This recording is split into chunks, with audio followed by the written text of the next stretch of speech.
முதலில் இந்த நேரத்திற்கான தலைப்புச் செய்திகளை பார்க்கலாம்.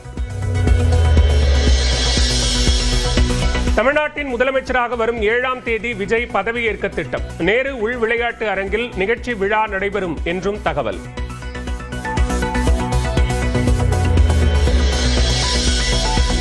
தமிழ்நாட்டில் புதிய அரசு பொறுப்பேற்க உள்ள நிலையில் சென்னை தலைமைச் செயலகத்தில் உயரதிகாரிகள் ஆலோசனை. தலைமைச் செயலாளர் சாய்குமார், உள்துறை செயலாளர் மணிவாசன், டிஜிபி சந்தீப் ராய் ரத்தோர் உள்ளிட்டோர் பங்கேற்பு.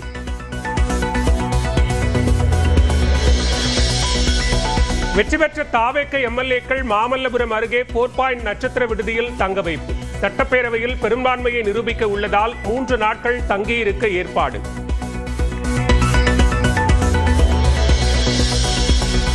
தாவேக சட்டமன்ற குழு தலைவராக விஜய் தேர்வு. சென்னை பனையூரில் நடைபெற்ற எம்எல்ஏக்கள் கூட்டத்தில் தேர்ந்தெடுக்கப்பட்டார்.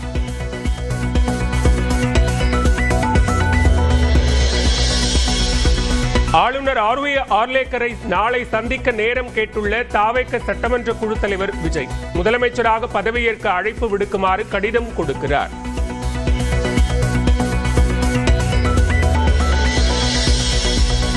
தாவேக ஆட்சி அமைக்க இன்னும் 11 எம்எல்ஏக்களின் ஆதரவு தேவை. திமுக, அதிமுக தவிர்த்து காங்கிரஸ், பாமகவிடம் அதிக தொகுதிகள் உள்ள நிலையில் எந்த கட்சியாவது ஆதரவு தருமா என எழுந்துள்ள எதிர்பார்ப்பு.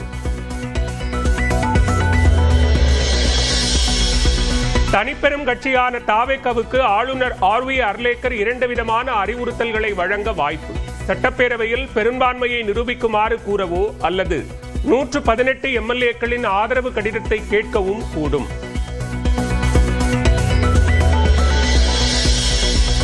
முதலமைச்சர் பதவியிலிருந்து விலகினார் திமுக தலைவர் மு.க. ஸ்டாலின். ராஜினாமாவை ஆளுநர் ஏற்ற நிலையில் புதிய அரசு அமையும் வரை காபந்து முதலமைச்சராக நீடிப்பு.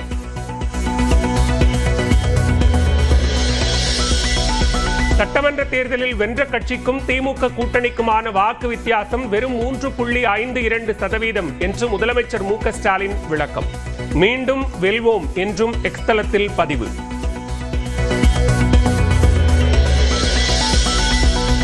தான் எதிர்க்கட்சி தலைவராக செயல்படலாமா என திமுகவும் தலைவருமே முடிவு செய்வார்கள் என உதயநிதி தகவல். திமுக பார்க்காத வெற்றியும் இல்லை, தோல்வியும் இல்லை என்றும் பேட்டி. கட்சி தலைவராக நீங்க வர வாய்ப்பு இருக்கிறதா? ஏன்னா ஒரு மேண்டேட் கொடுத்திருக்காங்க மக்கள். அது மக்கள் என்ன தீர்ப்பு கொடுத்திருக்காங்களோ அது நான் மதிக்கிறோம், அதுக்கு தலைவணங்குறோம், அதை ஏத்துக்கிறோம். அது எங்க தலைவர், கட்சி தலைவரும் எங்க பொதுச் செயலாளர் அவங்க டிசைட் பண்ணுவாங்க. சட்டமன்ற தேர்தலில் வெற்றி பெற்ற புதிய அதிமுக எம்எல்ஏக்களை சென்னைக்கு அழைத்த கட்சி தலைமை. நாளை அதிமுக எம்எல்ஏக்கள் கூட்டம் நடைபெற உள்ளதாக தகவல். பனையூர் தாவேக அலுவலகத்தில் கொள்கை தலைவர்களின் சிலைகளுக்கு விஜய் மரியாதை. எம்எல்ஏக்கள் கூட்டத்திற்கு முன்பாக மரியாதை செலுத்தினார்.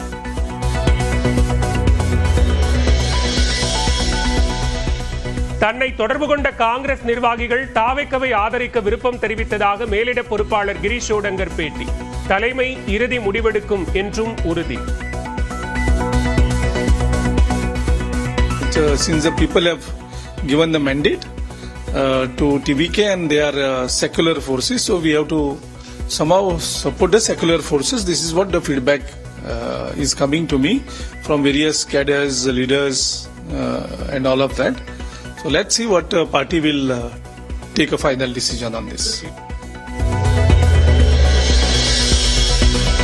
தாவேகவிற்கு ஆதரவளிப்பது குறித்து ராகுல் காந்தி முடிவு செய்வார் என செல்வ பெருந்தகை விளக்கம். ஆட்சி அதிகாரத்தில் பங்கு என்பதை தேசிய தலைமை முடிவெடுக்கும் என்றும் நியூஸ் 18க்கு பேட்டி. தொடர்ந்து எல்லோருடைய குரலும் ஆட்சியில் பங்கு, அதிகாரத்தில் பங்கு என்று ஓங்கி ஒழிச்சுட்டு தான் இருக்குது. அதை முடிவு பண்றது எங்களுடைய அகில இந்திய தலைமை தானே. அவங்க என்ன வழிகாட்டுறாங்களோ அந்த வழிகாட்டத்தில் நாங்கள் போவோம்.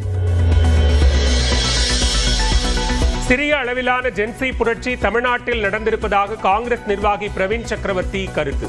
நேபாளம், வங்கதேசத்தை போன்ற புரட்சி என்று நியூஸ் 18 தமிழ்நாடுக்கு பேட்டி. நேபாள், பங்களாதேஷ், ஸ்ரீலங்கா இங்கெல்லாம் பார்த்தோம். என்ன நடந்துச்சு? ஜென்சி புரட்சி அப்படின்னு ஒன்று சொல்லி அங்கே நடந்துச்சு. அது ஒரு சின்ன விதத்தில் தமிழ்நாட்டில் இப்போ பார்த்துருக்கோம். காங்கிரஸை பலப்படுத்தவே தாவேக்கவுடன் கூட்டணி அமைக்க விரும்பியதாக பிரவீன் சக்கரவர்த்தி கருத்து. தாவேக்கவுடன் இனி காங்கிரஸ் கூட்டணி அமைக்குமா என தலைமை முடிவு செய்யும் எனவும் பேட்டி. தமிழ்நாடு காங்கிரஸ்ல பெரும்பாலானோர் தேர்தலுக்கு முன்பு தாவேக்காவுடன் கூட்டணி அமைக்கலாம் அப்படின்ற ஒரு ஆர்வத்தில் இருந்தாங்க.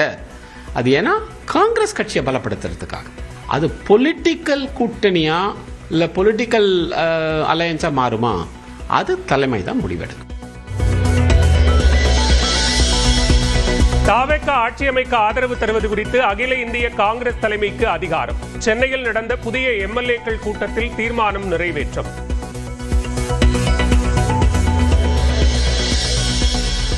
அண்ணா அறிவாலயத்தில் திமுக தலைவர் மு.க. ஸ்டாலினை சந்தித்த மதச்சார்பற்ற முற்போக்கு கூட்டணி தலைவர்கள். விசிக தலைவர் திருமாவளவன், இடதுசாரி தலைவர்கள் சண்முகம், வீரபாண்டியன், தேமுதிக பொருளாளர் சுதீஷ் உள்ளிட்டோர் சந்திப்பு.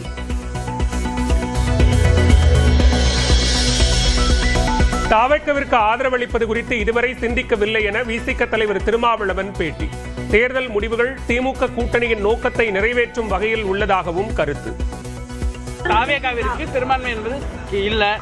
விசிக கம்யூனிஸ்ட் கட்சியினுடைய முடிவு என்னவாக இது குறித்து இப்போது நீங்கள் எழுப்பிய கேள்வி குறித்து நாங்கள் இதுவரை எதுவும் சிந்திக்கவில்லை, முடிவெடுக்கவில்லை.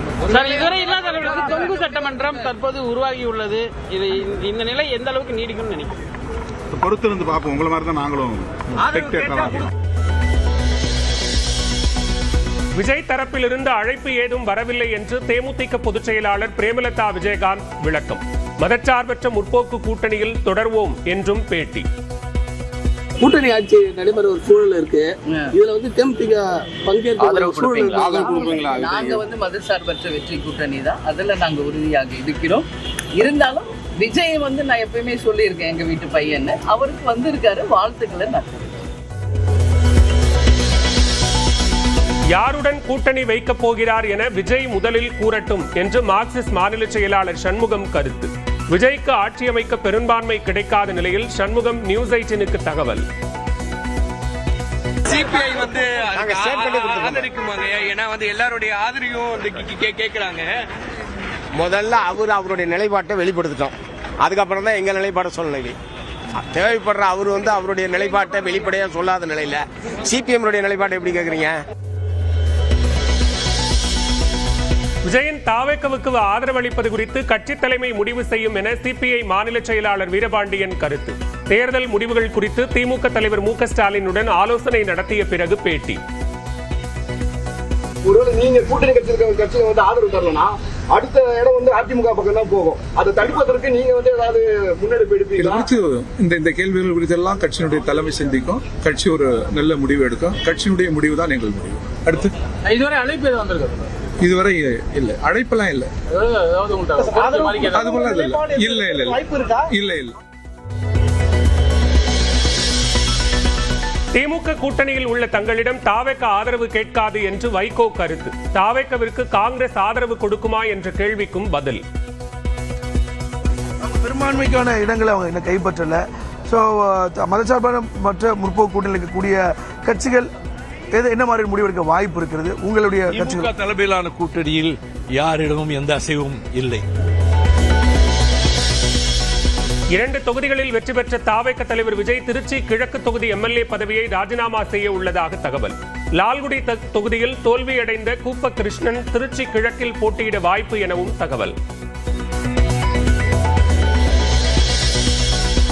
தேர்தலில் விஜய் வெற்றி பெறுவார் என ஜனநாயகன் படப்பிடிப்பு தளத்தில் விஜயை வைத்துக் கொண்டு கண் அசைவு மூலம் குறிப்பிட்ட நடிகை பூஜா ஹெக்டே. வைரலாகும் புதிய வீடியோ.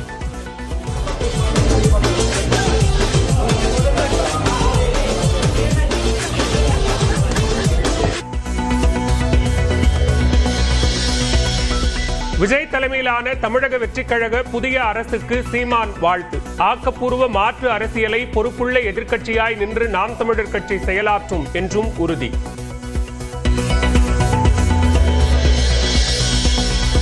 கொளத்தூர் தொகுதியில் உட்கட்டமைப்புகளை மேம்படுத்துவேன். நியூஸ் 18க்கு அளித்த பேட்டியில் தாவேக்கா எம்எல்ஏ வி.எஸ். பாபு உறுதி. அதனால் அடிப்படை வசதிகள் என்ன தேவையோ அத்தனைக்கும் கொளத்தூர்ல செய்வேன். ரோடு சீரமைப்பு எதுவும் உள்கட்டமைப்பு மெட்ரோ வாட்டர் பள்ளம், கார்பரேஷன் பள்ளம், ஏபி பள்ளம், டெலிஃபோன் பள்ளம், பள்ளமாகவே தான். இன்னும் நீங்கள் வந்தீங்கன்னா கூட இன்டீரியர் ரோடு எல்லாம் பள்ளமாக தான் இருக்கு.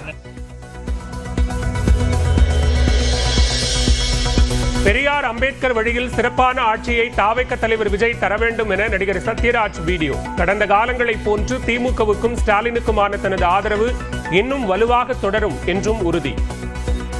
தங்களுடைய கொள்கை தலைவர்கள் தந்தை பெரியார், அண்ணல் அம்பேத்கர் என்று திரு விஜய் அவர்கள் கூறியிருந்தார்கள். அவர்கள் வழிநின்று ஒரு சிறப்பான சமூக நீதி ஆட்சியை தர வேண்டும் என்று கேட்டுக்கொள்கிறேன். திராவிட மாடல் அரசுக்கும் திரு முத்துவேல் கருணாநிதி ஸ்டாலின் அவர்களுக்கும் ஆதரவாளனாக இருந்தேன். இனிவரும் காலங்களிலும் திராவிட முன்னேற்ற கழகத்திற்கும் என்னுடைய ஆதரவு இன்னும் வலுவாக இருக்கும். தாவேக சார்பில் போட்டியிட்டு வெற்றி பெற்ற கர்ப்பிணி உட்பட 13 பெண் வேட்பாளர்கள். களமிறங்கிய 23 பேரில் சரிபாதிக்கு மேல் வெற்றி பெற்று பெண் வேட்பாளர்கள் அசத்தல்.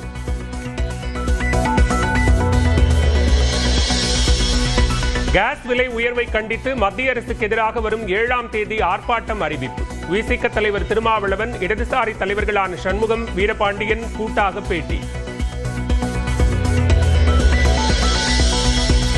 தமிழ்நாட்டில் மிக குறைந்த வாக்கு வித்தியாசத்தில் தோல்வியடைந்த அமைச்சர் பெரிய கருப்பன். ஒரே ஒரு வாக்கு வித்தியாசத்தில் தாவேக வேட்பாளர் ஸ்ரீனிவாச சேதுபதியிடம் விழுந்தார். வாக்களித்த அனைத்து திருப்பத்தூர் சட்டமன்ற தொகுதி மக்கள் அனைவருக்கும் என் நன்றியை தெரிவிச்சுக்கிறேன். உண்மையான மாற்றத்தை அவங்க இனிமேல் பார்ப்பாங்க, தமிழக மக்களும் பார்ப்பாங்க. குறிப்பாக என்னையும் சரி எங்கள் தளபதியை நம்பி வாக்களித்த அனைத்து திருப்பத்தூர் சட்டமன்ற தொகுதி மக்களும் உண்மையான மாற்றத்தை பார்ப்பாங்க. அதுக்காக உழைக்கிறது மட்டும்தான் எங்களோட வேலை.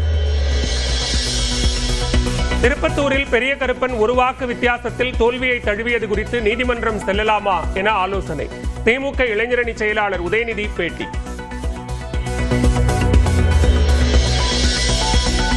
சட்டமன்ற தேர்தலில் வெற்றி பெற்ற விஜய், உதயநிதி, பார்த்திபராஜா ஆகிய உறுப்பினர்களுக்கு நடிகர் சங்கம் வாழ்த்து. நடிகர் சங்க கட்டடத்துக்கு தக்க சமயத்தில் விஜய், உதயநிதி நிதி உதவி தந்ததாகவும் நினைவு கூர்ந்து அறிக்கை.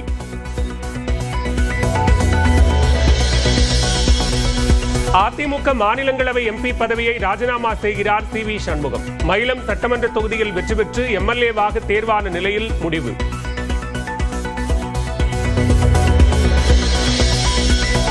புதுச்சேரியில் ஆட்சியை தக்க வைத்துள்ள என்ஆர் காங்கிரஸ் தலைவர் ரங்கசாமி நாளை ஆளுநரை சந்திக்க வாய்ப்பு. பதவி விலகல் கடிதம் அளித்த பின்னர் ஆட்சி அமைக்க உரிமை கோருவார் என தகவல்.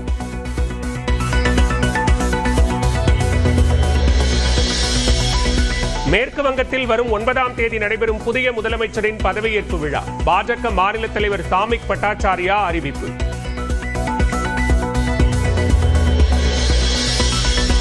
உதகையில் அரை மணி நேரத்திற்கும் மேலாக இடியுடன் கனமழை. சாலைகளில் பெருக்கெடுத்து ஓடிய தண்ணீர்.